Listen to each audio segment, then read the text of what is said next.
नमस्कार दोस्तों। आज यानी 6 जनवरी 2017 का जो हमारा प्रीलिम फोकस न्यूज़ डिस्कशन है उसमें से देख लेते हैं कौन कौन सी न्यूज़ इंपॉर्टेंट है। देखिए, फ्रंट पेज पे कोई भी न्यूज़ इंपॉर्टेंट नहीं है और जो नेशन है उसके पेज में दो तीन पेरिफेरल न्यूज़ इंपॉर्टेंट है। देखिए, रेप की डेफिनेशन को लेकर विवाद है दो डिपार्टमेंट्स के बीच में, लेकिन वो तो इतना खास इंपॉर्टेंट नहीं है। एक एक्ट का यूज है, इसमें एक लॉ का यूज है जिसका नाम है पोक्सो, जो protection of child from the sexual offence act. इसका यूज काफी बार आता है, इस पे क्वेश्चन भी आता है प्रीलिम पे और मेंस में भी इसको एज ए पॉइंट इस्तेमाल कर सकते हैं। तो देखिए, ये आया था 2012 में आया था और चिल्ड्रन के प्रति जो सेक्सुअल ऑफेंस होते हैं उसको रोकने के लिए, जो उनके खिलाफ में ऑफेंस होते हैं, फास्ट ट्रैक जो उनका जस्टिस मिले बच्चों को, उसके लिए आया था, डेटरेंस क्रिएट करने के लिए। और इसमें देखिए एक मैंडेटरी रिपोर्टिंग, जो बच्चों के खिलाफ में सेक्सुअल ऑफेंस होते हैं, मैंडेटरी रिपोर्टिंग का प्रावधान इसमें है। और अगर देखिए रिपोर्ट नहीं करते हैं, यानी जिनको पता है वो भी रिपोर्ट नहीं करते, जिनको पता है कि चाइल्ड के प्रति ऑफेंस हो रहा है या फिर सेक्सुअल एक्सप्लॉयटेशन उनका हो रहा है, फिर भी वो रिपोर्ट नहीं करते हैं, तो जो लोग रिपोर्ट नहीं करते उनके खिलाफ में एक तरह से सजा का प्रावधान इसमें है। तो आगे देख लेते हैं। यूजीसी से रिलेटेड एक न्यूज़ है। यूजीसी के जो अभी फिलहाल के चेयरमैन हैं वेद प्रकाश, वो रिटायर होने वाले हैं। देखिए, जो रिटायर होने वाले हैं वो तो इंपॉर्टेंट है नहीं, लेकिन हमारे लिए जो ये इंपॉर्टेंट है कि क्या बॉडी है यूजीसी, किस लिए इसका यूज होता है। तो यूजीसी जो है एक स्टैचुटरी बॉडी है। 1956 में एक तरह से ये गठन की गई थी और ministry of human resource development के अंदर ये आती हैं, हायर एजुकेशन के लिए है। और करती क्या है, ये रिकॉग्निशन प्रोवाइड करती है यूनिवर्सिटीज़ को और फंड्स डिसबर्स करते हैं उनको। जितना जितना फंड्स यूनिवर्सिटीज़ को चाहिए उतना उतना फंड्स के उनके हिसाब से एक क्राइटेरिया या पैरामीटर्स के हिसाब से देते हैं। और वेद प्रकाश जो है ये अब रिटायर होने वाले हैं। इसका हेडक्वार्टर है वो दिल्ली में है, रीजनल सेंटर्स भी इसके हैं।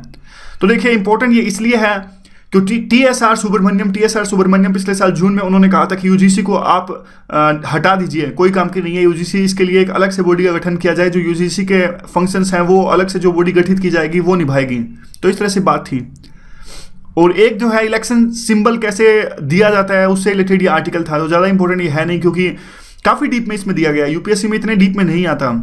देखिए, एक फ़र्क होना चाहिए हमारी तैयारी में। हमें चाहिए एक जर्नलिस्ट अप्रोच, सिर्फ ऊपर से चीज़ों का पता हो, और ऑप्शनल में ऊपर से का मतलब यूँ नहीं बिल्कुल पेरिफेरल पता हो, थोड़ा पता हो, लेकिन हमें वकालत नहीं करनी है।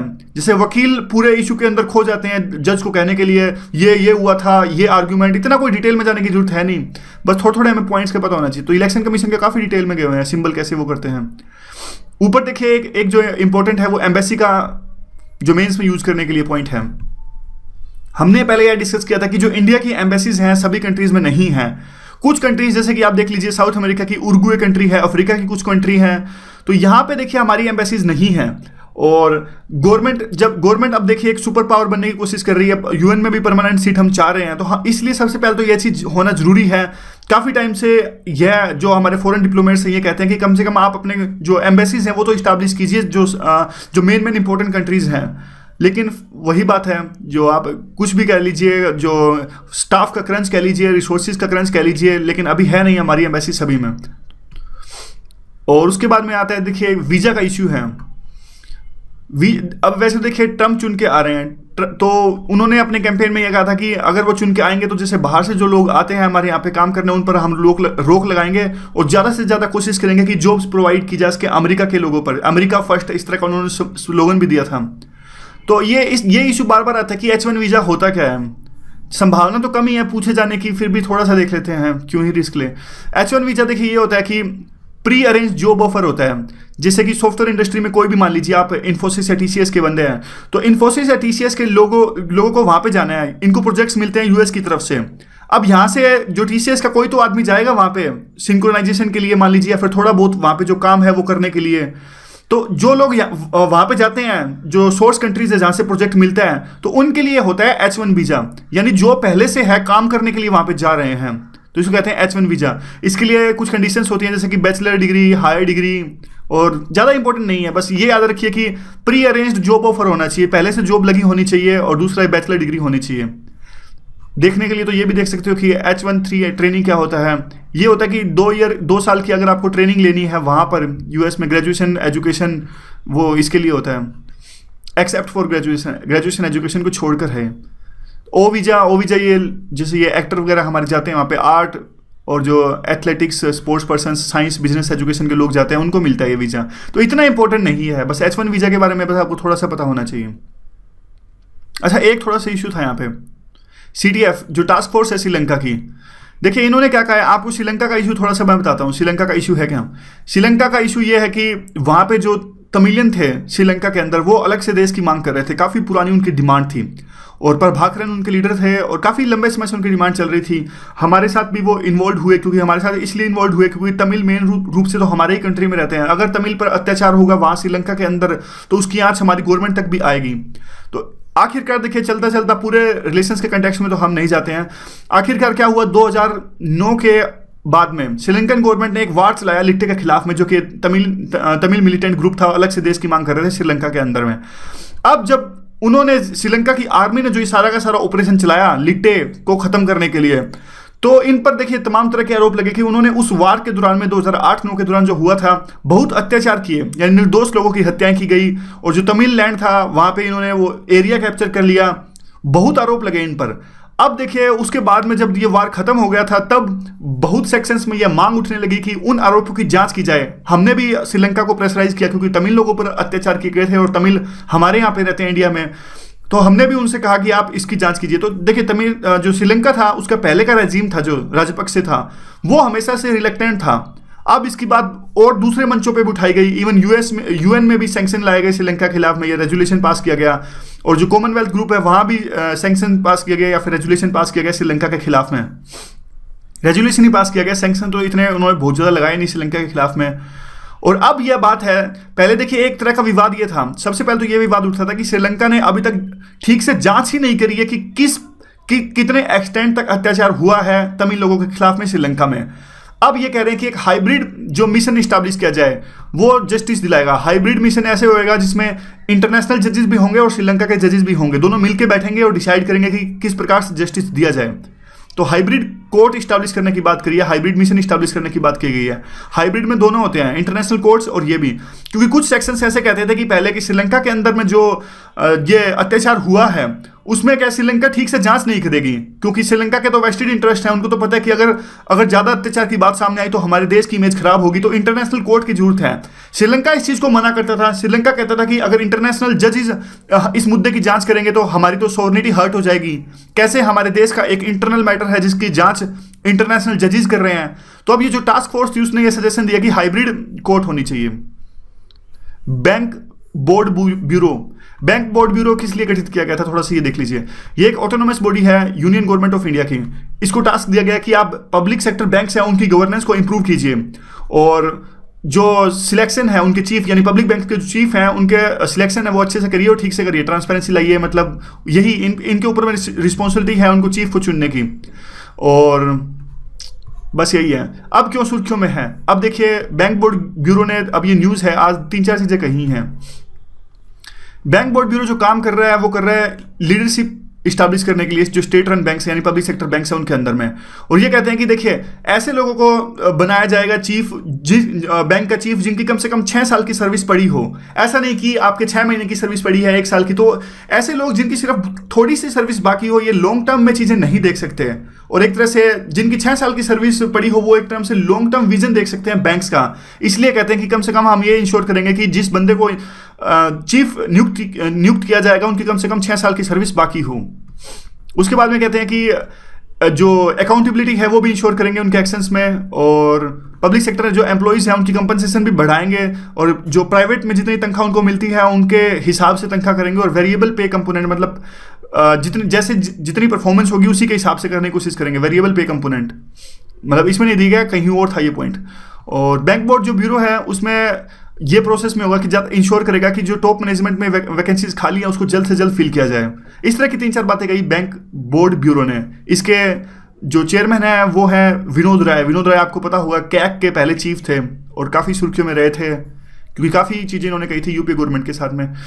और देखिए आगे है फिनेंशियल स्टेबिलिटी डेवलपमेंट काउंसिल, ये एक एपेक्स लेवल बॉडी है। एक न्यूज़ में इनका जिक्र था, तो FSDC काफ़ी इंपॉर्टेंट बॉडी है, 2016 के प्रीलिम में इसका क्वेश्चन आया था। ये एपेक्स लेवल बॉडी है, करती क्या है देखिए, ये एक रेगुलेटरी, सभी तरह के जो हमारे रेगुलेटर्स हैं जैसे कि सेबी और ये सब हैं। पहले बात थी देखिए रघुराम राजन ने 2008 में कहा था कि एक तरह का सुपर रेगुलेटर इस्टेब्लिश किया जाए सभी चीज़ों को, हमारी इकोनॉमी को कंट्रोल करने के लिए, सारी की सारी जो रेगुलेशन होती है हमारी इकोनॉमी के अंदर में, तो एक सुपर रेगुलेटर होना चाहिए। फिर 2010 में प्रणब मुखर्जी ने भी इस तरह की बात कही और उन्होंने एक ऑटोनोमस बॉडी इस्टेब्लिश कर दी और जो कि देखेगी सारी की सारी जो फाइनेंशियल रेगुलेटरीज होती हैं हमारे फाइनेंशियल सेक्टर्स के अंदर में, उनका एक प्रूडेंशियल उनको ट्रांसफॉर्म करेगी या फिर उनका रेगुलेट करेगी। देखिए ज़्यादा वो है, हिस्ट्री को डिटेल में जाने की जरूरत नहीं है। क्वेश्चन आया था जो भी बॉडी होती है, बॉडी के 4-5 चीज़ें ज़्यादा जरूरत होती है। हिस्ट्री तो बताने से ये है कि कंटेक्स्ट में याद रह जाती है चीज़ें, हिस्ट्री को पूछेंगे नहीं कब गठित की गई थी। जो 3-4 चीज़ें इंपॉर्टेंट होती हैं वो ये होती हैं कि करती क्या है बॉडी। अब इस बॉडी के कंटेक्स्ट में देखें तो वो ये सब चीज़ें करती है कि फिनेंशियल स्टेबिलिटी लाने की कोशिश करेगी हमारी इकोनॉमी के अंदर, जो फिनेंशियल सेक्टर को डेवलप करेगी, जो काफ़ी सारे रेगुलेटर्स हैं उनके बीच में कोऑर्डिनेशन इस्टेब्लिश करने की कोशिश करेगी। तो ये सारी चीज़ें, जैसे कि आपको पता है कि सेबी में या फिर ट्राई में या फिर इन सब चीज़ों में एक तरह से कोऑर्डिनेशन नहीं होता और काफ़ी ओवरलैपिंग है। कई बार क्या होता है, आरबीआई भी सेम काम करती है और सेबी भी सेम काम करती है बॉन्ड्स को लेकर, या फिर कुछ दूसरी चीज़ें भी हैं। तो ये जो बॉडी है एक तरह से कोऑर्डिनेशन इस्टेब्लिश करेगी हमारी इकोनॉमी के अंदर, फाइनेंशियल स्टेबिलिटी लाएगी और ये सारी चीज़ें हैं। एक तो ये पॉइंट इंपॉर्टेंट है। एक दूसरा पॉइंट जो सबसे इंपॉर्टेंट होता है किसी भी बॉडी में कि वो स्टेचुरी बॉडी है कि नहीं है। तीसरा ये पॉइंट इंपॉर्टेंट होता है कि उसके मेंबर्स कौन कौन है, उसका चेयरमैन कौन कौन है। ये 4-5 चीज़ें सबसे इंपॉर्टेंट होती है जब हम कोई भी बॉडी डिस्कस करें तो। बस आगे, अब इसके चेयरमैन कौन है, इसके चेयरमैन पूछा गया था शायद 2016 में। तो इसके चेयरमैन अरुण जेटली जो फाइनेंस मिनिस्टर होते हैं वो हैं। और इसके मेंबर्स कौन कौन होते हैं, जो ये रेगुलेटर्स हैं, सेबी के चीफ और आरबीआई के चीफ, ये सारे इनके रेगुलेटर्स हैं।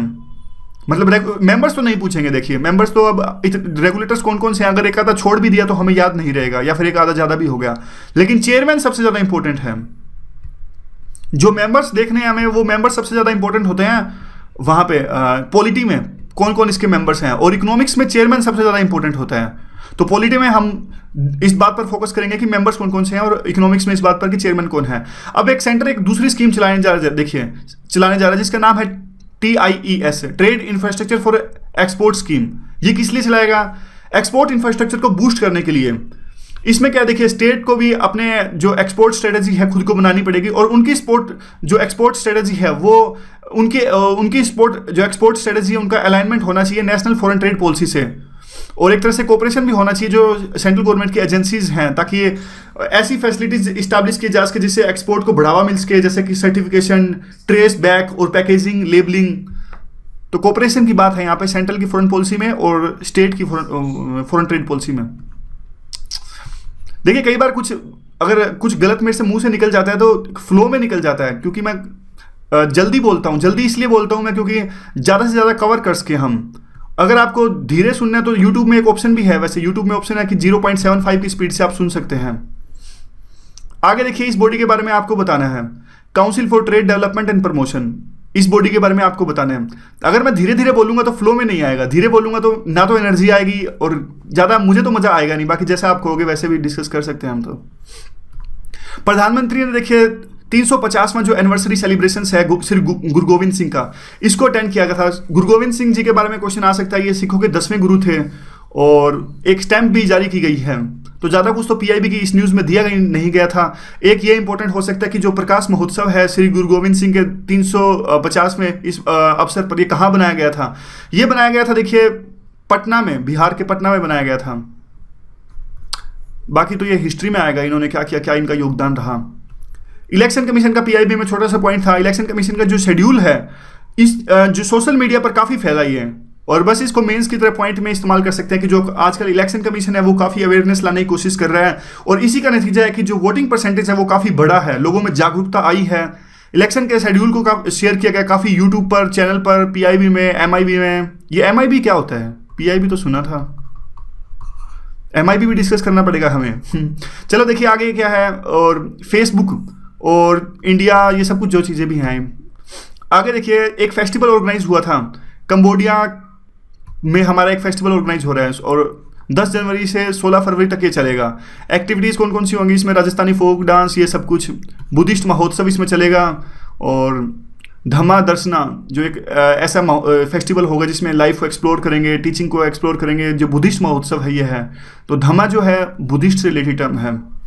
आगे क्या है, बस ये इस तरह के हैं। कहाँ कहाँ फेस्टिवल ऑर्गेनाइज हो रहा है देखिए, पीआईबी कर रहे हैं तो पीआईबी अच्छे से ही कर रहे हैं। तो कई बार ऐसा भी हो सकता है कि न्यूज़ इंपॉर्टेंट ना हो। मेन बात ये है कोई न्यूज़ रह नहीं जानी चाहिए। एक आधी फालतू हो गई तो कोई दिक्कत नहीं है, रहनी नहीं चाहिए। आजकल क्या है, इतना कंपटीशन है, एक एक मार्क की वैल्यू है। नॉर्थ अमेरिका थोड़ा सा डिस्कस कर लेते हैं। नॉर्थ अमेरिका का पॉलिटिकल मैप हम डिस्कस कर चुके हैं, तो आज थोड़ी सी रिवर्स डिस्कस कर लेते हैं। रिवर में देखिए दो रिवर्स हैं, यहाँ पे है मिसोरी और नीचे है मिसिसिपी।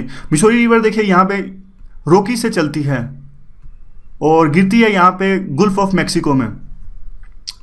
मिसिसिपी है वो इसी के साथ मिल जाती है, इसकी ट्रिब्यूटरी आप कह सकते हैं मिसोरी रिवर की, यहाँ पे देख लीजिए। और आगे देखिए कौन सी रिवर इंपॉर्टेंट, मैकेंजी मान लीजिए आप, मैकेंजी यहाँ से निकलती है, ग्रेट स्लेव लेक से निकलती है और ब्यूफोर्ट सी यहाँ पे गिरती है, और ये आर्कटिक ओशन का एक पार्ट है, और ये कनाडा में है। जो नीचे वाली है ये यूएस में है। थोड़ा बस गिरती कहाँ है ये सबसे इंपॉर्टेंट लगता है मुझे तो। एक तो थोड़ा सा आपको लोकेशन पता होना चाहिए किस साइड जा रही है, और सबसे ज़्यादा अगर देखिए पहले भी मैंने आपको बताया था, फ्रेंकली बताऊं तो अगर आपको इतना भी पता है ना मैकेंजी रिवर नॉर्थ अमेरिका में है, इतना ही बहुत इंपॉर्टेंट है। और अगर आपको पता है कि मिसोरी मिसिसिपी नॉर्थ अमेरिका क्या है, इससे ज़्यादा पूछने की संभावना बहुत कम है। ज़्यादा से ज़्यादा अगर वो ये पूछने लगे कि कहाँ गिरती है तो इसको डिफिकल्ट क्वेश्चन कहा जाएगा। ब्यूफोर्ट सी में गिरती है मैकेंजी रिवर, और नीचे ये मिसोरी और मिसिसिपी गिरती है गुल्फ ऑफ मैक्सिको में, और ये निकलती है ग्रेट स्लेव लेक से, ये निकलती है रॉकीज से। तो अब एक और रिवर जो कोलंबिया मान लीजिए, यहाँ पे कोलंबिया गिरती है पैसिफिक ओशन में, और स्नेक जो रिवर है वो इसकी ट्रिब्यूटरी है, स्नेक इसमें दी नहीं। कोलंबिया रिवर जो है वो भी दोनों स्टेट से जाती है, कनाडा से भी और यूएस से भी। और वैसे तो रिवर्स काफ़ी हैं, धीरे धीरे करते हैं, आज 3 ही बहुत हैं। आगे क्या आएगा, आगे क्या है, टीटीआईपी। टीटीआईपी क्या होता है ये? अच्छा, ये एक इंटरनेशनल ऑर्गेनाइजेशन है। ये इंटरनेशनल ऑर्गेनाइजेशन एक ट्रेड एग्रीमेंट है, ये यूरोपियन यूनियन के साथ में, यूरोपियन यूनियन के बीच में और यूएसए के बीच में। किस लिए ये है? जो ट्रेड है उसको प्रमोट करने के लिए और जो मल्टीलेटरल इकोनॉमिक ग्रोथ को बढ़ाने के लिए दोनों के बीच में, यानी जो ये आपस में जो पक्के दोस्त हैं यूरोपियन यूनियन और यूएस, ये आपस में अपने लिए एक एग्रीमेंट साइन कर रहे हैं जिसका नाम है टीटीआईपी। और अमेरिका तो आपको पता ही है कि एक टीपीपी भी चला रहा है 12 देशों के साथ में, जो हमने डिस्कस किया था। ट्रंप ने यह भी कहा है कि वो जब ज्वाइन करेंगे ऑफिस टीटीपी को हटा देंगे। टीटीपी नहीं, टीपीपी। यह है टीटीआईपी, यह है टीपीपी। जो एग्रीमेंट है देखिए, इसकी नेगोशिएशन अभी चल रही है और ये फॉर्म में अभी आया नहीं है, और ऐसा कहा जा रहा है कि ये फाइनलाइज हो जाएगा 2014 के एंड में। और तो कुछ नहीं, ये देश हैं तो यूरोपियन यूनियन और यूएस। ज़्यादा इंपॉर्टेंट तो नहीं है, थोड़ा सा आपको पता होना चाहिए कि टीटीआईपी है क्या। तो आज की स्कीम कौन सी डिस्कस हमें करनी है? स्कीम देखिए, बेटी बचाओ और बेटी पढ़ाओ। प्रधानमंत्री ने 2015 में है शायद लॉन्च हुई थी ये स्कीम। कब लॉन्च हुई थी तो इंपॉर्टेंट है नहीं, है क्या, एक्शन प्लान क्या था इस स्कीम में? देखिए, जो भी प्रेगनेंसी या फिर इंस्टीट्यूशनल डिलीवरी होती है उसको प्रमोट किया जाए और अर्ली इसका रजिस्ट्रेशन किया जाए। पंचायत को दिखाना होगा, गुड्डा गुड्डी बोर्ड पंचायत को दिखाना होगा, और उसमें यह भी दिखाना होगा कि कितने न्यू बॉर्न बॉयज़ हैं और कितनी न्यू बॉर्न गर्ल्स हैं हर महीने। और पंचायत को रिस्पॉन्सिबल किया जाएगा। अगर किसी तरह की फीमेल 47 अगर गांव में होती है तो पंचायत उसकी जिम्मेदार होंगी। अगर या किसी तरह का चाइल्ड मैरिज होता है तो भी उसका पंचायत जिम्मेदार होंगी। और 100 डिस्ट्रिक्ट्स को लेकर एक एमपीज का पार्लियामेंट्री फोरम बनाया जाएगा। तो ये थोड़े बहुत पॉइंट्स हैं।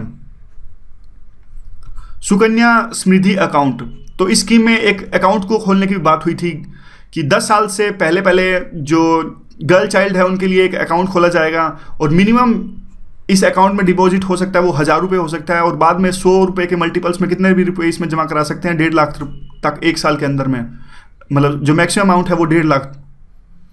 और गवर्नमेंट देखिए, गवर्नमेंट प्रोवाइड करेगी इस पर 9.1 इंटरेस्ट रेट। 50% पैसे हम निकाल सकेंगे 18 साल होने के बाद में, और 21 साल तक ये ऑपरेशनल रहेगा। यानी 18 साल होते ही गर्ल की अगर एज 18 साल हो जाती है तब 50% जितने भी अकाउंट में पैसे हैं वो निकाल सकेंगे, और 21 साल तक यह ऑपरेशनल रहेगा। तो ये बेटी बचाओ बेटी पढ़ाओ स्कीम थी। आगे क्या है? आगे देखिए, हमारा जो इन्वायरमेंटल के करंट अफेयर्स हमें डिस्कस करने हैं। देखिए, एक जो सबसे पहले इन्वायरमेंट का जून में करंट अफेयर था वो था ड्राफ्ट वेटलैंड्स को लेकर था। नए ड्राफ्ट वेटलैंड्स के रूल आए हैं और पब्लिक डोमेन में अभी गवर्नमेंट ने रिलीज कर दिए हैं। पहले देखिए, जो पहले के 2010 में जो पहले के रूल्स आए थे वो इन्वायरमेंटल प्रोटेक्शन एक्ट 1986 के अंदर आए थे। तो अगर कोई पूछ ले आपसे कि वेटलैंड के जो रूल्स हैं कौन से एक्ट के अंदर हमें आते हैं, तो सबसे पहले तो क्वेश्चन यही बन जाता है, ये आते हैं कि इन्वायरमेंटल प्रोटेक्शन एक्ट 1986। अब देखिए, जो नए रूल्स आए हैं काफ़ी सारे चेंजेस किए गए हैं इसमें।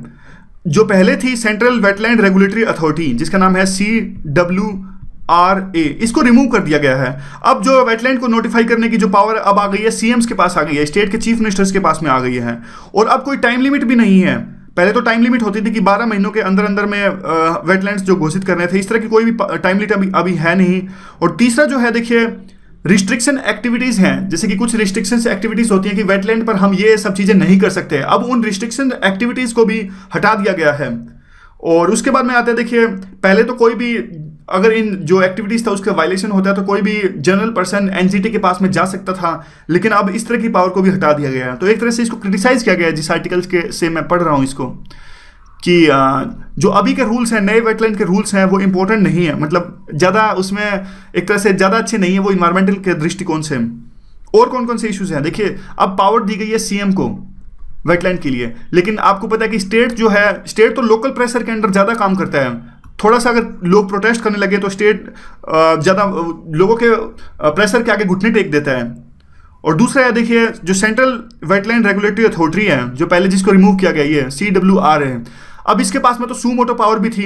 अगर वो न्यूज़पेपर में कुछ किसी तरह कुछ इन्वायरमेंट का हनन देखते थे वेटलैंड के ऊपर में, तो ये सू मोटो भी नोटिस जारी कर सकते थे, लेकिन अब जो नए रूल्स आएंगे उसमें सू मोटो पावर भी नहीं है। और कोई इकोलॉजिकल क्राइटेरिया भी डिसाइड नहीं है, फिक्स नहीं है वेटलैंड्स को रिकॉग्नाइज करने के लिए, जैसे कि बायोडाइवर्सिटी, रीफ्स, मैंग्रोव्स, ये सारे, जैसे कि 2010 में मेंशन था। देखिए कोई ना कोई एक साइंटिफिक क्राइटेरिया तो होना चाहिए, साइंटिफिक क्राइटेरिया होना चाहिए जिसके बेस पे हम पहचान सकें कि ये वेटलैंड है या नहीं है, क्योंकि कई बार काफ़ी एम्बिग्यूटी रहती है इन रूल्स में। और दूसरा देखिए, एक इंडिपेंडेंट अथॉरिटी होनी चाहिए वेटलैंड्स को रिकॉग्नाइज करने के लिए, यानी ऐसा ना हो कि वो पब्लिक प्रेशर के में आके घुटने टेक दे, क्योंकि इन्वायरमेंट है वो भी जरूरी है। और आगे जो बात है, चेक्स एंड बैलेंस होने चाहिए, एक जो डेटा बैंक है वो होना चाहिए, जो नॉर्मल पॉइंट्स हैं। देखिए जब मेंस के आंसर हम डिस्कस करेंगे ना, कुछ पॉइंट्स जो होते हैं वो हमेशा काम आते हैं, जैसे डेटा की प्रॉब्लम है मेंस में, ज़्यादातर क्वेश्चंस में जब आपको कुछ याद ना आ रहा हो तो ये पॉइंट तो आप लिखिएगा, डेटा बैंक जो है। तो ये कि जो आंसर लिखना है ये भी एक आर्ट होती है, किस प्रकार से अगर कुछ भी ना आता है तो भी फिर किस प्रकार से हम आंसर लिख सकते हैं। आगे क्या है, आगे देखिए जो एक नए रूल्स आए थे वो आए थे हमारे climate smart agriculture. Climate smart agriculture है क्या, देखिए 3 दिन की एक फोरम था, 3 दिन का एक एनुअल फोरम था, ये ऑर्गेनाइज किया गया था FAO द्वारा में। FAO आपको पता है कि रोम में इसका हेडक्वार्टर है और ये एक UN का पार्ट है, फूड एंड एग्रीकल्चर ऑर्गेनाइजेशन। आज क्लाइमेट स्मार्ट एग्रीकल्चर की आवश्यकता हमें है क्यों, कई चीज़ें हैं देखिए इसके लिए क्यों आवश्यकता है। एक तो आपको पता है कि फूड सिक्योरिटी के लिए, फूड सिक्योरिटी एक बहुत बड़ा इशू है आज के टाइम में, और जिस प्रकार से क्लाइमेट चेंज हो रहा है तो फूड सिक्योरिटी भी खतरे में पड़ गई है। दूसरा बात है क्लाइमेट चेंज का क्या नेगेटिव इंपैक्ट हो रहा है, किस प्रकार से हो रहा है। तीसरा एग्रीकल्चर का भी इन्वायरमेंट पे हो रहा है, दोनों वाइस वर्सा देखिए कि एग्रीकल्चर का इन्वायरमेंट पे किस तरह से इंपैक्ट हो रहा है और क्लाइमेट चेंज यानी ग्लोबल वार्मिंग का किस तरह पे एग्रीकल्चर पर हो रहा है, दोनों उल्टे हैं। आगे देखिए जो आता है क्या आखिर ये जो क्लाइमेट स्मार्ट एग्रीकल्चर है, एक तरह से ये इंटीग्रेटिव अप्रोच है इन सभी तरह की जो इंटरलिंक्ड प्रॉब्लम्स है उसको एड्रेस करने के लिए। करेगा क्या, ये काम करेगा देखिए एग्रीकल्चर प्रोडक्टिविटी को इंक्रीज करने के लिए और जो क्लाइमेट चेंज के प्रति एग्रीकल्चर की जो रेजिलियंस है उसको बढ़ाने के लिए। उसके बाद में ये ग्रीन हाउस गैस एमिशंस है उसको भी रिमूव करने का काम करेगा। तो इस तरह की थोड़ी सी बात अगर क्वेश्चन आ जाए कि क्लाइमेट स्मार्ट एग्रीकल्चर है क्या, कोई टेक्नोलॉजी है, कोई इनिशिएटिव है, जब नहीं पता होता तो ये भी ध्यान नहीं आता कि क्या इनिशिएटिव है या टेक्नोलॉजी है, कर क्या रहे हैं। तो बस थोड़ा सा ये है, इनिशिएटिव था, एक कॉन्फ्रेंस ऑर्गेनाइज की गई थी। और जो एक इन्वायरमेंट का इशू है वो देखिए एक न्यू फॉरेस्ट पॉलिसी बनाने जा रहा है इन्वायरमेंट की जो मिनिस्ट्री है हमारी। पहले देखिए इन्वायरमेंट की जो पॉलिसी थी वो 1988 में थी जो फॉरेस्ट पॉलिसी आई थी, लेकिन अब एक नई पॉलिसी की जरूरत है टाइम के अनुसार में, क्योंकि देखिए अब 1/4 जो एरिया है हमारा फॉरेस्ट का है, थोड़ा देखिए स्पेसिफिक नहीं अंदाजतन यहाँ पे लिखा गया है। और हमें जरूरत है देखिए जो आज फॉरेस्ट है काफ़ी वैल्यूएबल रिसोर्स है, हर चीज़ में इसका काम आता है और काफ़ी ज़्यादा ऐसे इश्यूज सामने आए हैं जिससे कि जो हमारा फॉरेस्ट लैंड है वो डिग्रेडेशन इसका हो रहा है और बिजनेस प्रोजेक्ट्स के लिए हम ज़्यादा लीनियंट अप्रोच अपना रहे हैं, एनवायरमेंट को इग्नोर कर रहे हैं, इसलिए नए फॉरेस्ट पॉलिसी की आज आवश्यकता है। और TSR जैसे कि एक वो था, देखिए पहले ये था कि पहले की जो पॉलिसीज थी वो तो देखिए उन्होंने यही डिफाइन नहीं किया कि साइंटिफिकली फॉरेस्ट होते क्या हैं। और जो TSR सुब्रमण्यम की कमेटी की रिपोर्ट थी इन्वायरमेंट पे, उन्होंने कहा था कि सबसे पहले तो आप ये डिफाइन करो साइंटिफिकली कि फॉरेस्ट में आप मानते क्या हो, अगर 10-15 पेड़ लगा दिए तो क्या वो फॉरेस्ट में आते हैं कि नहीं आते हैं, तो कुछ एक साइंटिफिक क्राइटेरिया होना चाहिए। दूसरा ये कहते हैं कि जो अभी काफ़ी सारे जो जैसे 1988 में पॉलिसी आई थी उसके बाद में और भी काफ़ी सारे लॉज आ गए, जैसे कि ग्रीन इंडिया मिशन आ गया, ग्रीन इंडिया मिशन जो national action plan for climate change में है, ग्रीन इंडिया मिशन। और दूसरा देखिए फॉरेस्ट राइट्स एक्ट 2006 आ गया, फॉरेस्ट राइट्स एक्ट 2006, यानी 1988 के बाद में काफ़ी जो फॉरेस्ट से रिलेटेड लॉ आ गए, तो एक तरह से एक कोऑर्डिनेशन की आवश्यकता यहाँ पर है। कुछ जो ये फॉरेस्ट की पॉलिसी होनी चाहिए वो होलिस्टिक पॉलिसी होनी चाहिए, इन लॉज को जो नए आए हैं उनको ध्यान में रखते हुए। और काफ़ी ज़्यादा जो लार्ज स्केल डाइवर्ज हो रहा है उस पर भी एक तरह से रोक लगाने की बात हुई है इस ड्राफ्ट नई फॉरेस्ट पॉलिसी में। और दूसरी कौन कौन से हाइलाइट्स हैं, ये कहते हैं कि देखिए हमेशा से तो हमें पता है कि 1/3 फॉरेस्ट होना चाहिए किसी भी ज्योग्राफिकल लैंड का, तो नई जो ड्राफ्ट फॉरेस्ट पॉलिसी है वो भी यही कहती है, 1/3 फॉरेस्ट लैंड पर जोर दे रही है। और ये ग्रीन टैक्स लगाने की भी बात है नई फॉरेस्ट पॉलिसी में, ड्राफ्ट है अभी सिर्फ, कि ग्रीन टैक्स लगाया जाए जब भी किसी फॉरेस्ट लैंड का डाइवर्जन होता है तो उसके लिए। वैसे तो देखिए कैंपा है, जब भी एक पेड़ जो है या फिर कुछ भी वृक्ष हैं अगर डाइवर्ट होते हैं, उनको काटा जाता है किसी प्रोजेक्ट के लिए तो पैसे देने पड़ते हैं, यही तो है कैंपा के लिए भी अलग से एक आया था। और रिस्पॉन्सिबल इको टूरिज्म की इन्होंने बात कही है कि जो इको टूरिज्म है रिस्पॉन्सिबल होना चाहिए, कि टूरिस्ट फॉरेस्ट में आकर फॉरेस्ट को नुकसान ना पहुंचाएं। और भी एक तरह से एक सिंक्रोनाइज पॉलिसी बनाई जानी चाहिए जो सभी तरह के टैक्स हैं, जैसे कि environmental cess, green tax, carbon tax. तो बाकी तो देखिए यही है। तो इन्वायरमेंट में देखिए, इन्वायरमेंट में आपको एक चीज़ बताता हूँ मैं, इन्वायरमेंट में क्या होता है, कोचिंग इंस्टीट्यूट एक चीज़ करते हैं, वो बहुत सारे जो ये एनिमल्स या फिर पक्षी होते हैं इनके बारे में बहुत कुछ दे देते हैं, यानी इन्फॉर्मेशन एक्सप्लोजन हो जाता है। इतनी चीज़ें हमें याद तो रहती नहीं, हमें क्या है स्ट्रेटेजिकली हमें तैयारी करनी पड़ेगी। यानी जो इंस्टीट्यूशंस होते हैं ये तो काफ़ी इंपॉर्टेंट होते हैं, ये इन्वायरमेंट के इंस्टीट्यूशंस इसलिए इंपॉर्टेंट है क्योंकि यूपीएससी आईएफएस का जो फॉरेस्ट सर्विस है उसका एग्जाम भी इसी से लेती है, यानी उनके लिए भी तो उनको क्वेश्चन बनाने हैं फॉरेस्ट सर्विस वालों के लिए, इसलिए इन्वायरमेंट के क्वेश्चन बहुत आते हैं। लेकिन वो इंस्टीट्यूशंस पर ज़्यादा जोर देते हैं। अब पहले क्या हुआ था, 2-3 साल उन्होंने बीच में क्या पूछे, 2-3 साल उन्होंने पूछे जो ये एनिमल्स हैं कौन से इंडेंजर्ड है कौन से नॉन इंडेंजर्ड है, इनके बारे में पूछा। तो एक तरह से बाढ़ आ गई, फ्लड आ गई मटेरियल की, हर छोटे से छोटा इंडेंजर्ड, छोटे से छोटा जो क्रिटिकल इंडेंजर्ड, इनको याद करना स्टार्ट कर दिया। लेकिन मैं एक बात ये कहना चाहता हूँ कि जो हम ये कवर करेंगे इंडेंजर्ड और जो नॉन इंडेंजर्ड है, क्रिटिकल इंडेंजर्ड है, नॉन इंडेंजर्ड तो कुछ होता भी नहीं, कुछ भी बोलता हूँ मैं। तो देखिए क्रिटिकल इंडेंजर्ड है, इनके बारे में हमें पढ़ना पड़ेगा, ध्यान से पढ़ना पड़ेगा, कॉस्ट बेनिफिट देखना पड़ेगा। अब आप इन पे जोर लगाओगे क्रिटिकल इंडेंजर्ड और या फिर जो ये वनरेबल हैं, इनको याद करने में देखिए अगर आप इतना टाइम लगा देते उतनी देर में तो आपकी पॉलिटी है जिसमें से काफ़ी क्वेश्चन आते हैं, पॉलिटी कवर हो जाएगी, हिस्ट्री कवर हो जाएगी, इनमें से तो हमें पता ही है ना क्वेश्चन आएंगे। ऐसा ना हो कि हमारे सारे एफर्ट्स वेस्ट हो जाएं और इनमें क्वेश्चन आए भी ना। पॉलिटी और हिस्ट्री है, इनमें तो क्वेश्चन पक्का ही आएंगे। तो बस ये थोड़ी सी बात थी। तो आज की डिस्कशन में बस इतना ही। Thank you very much for discussion.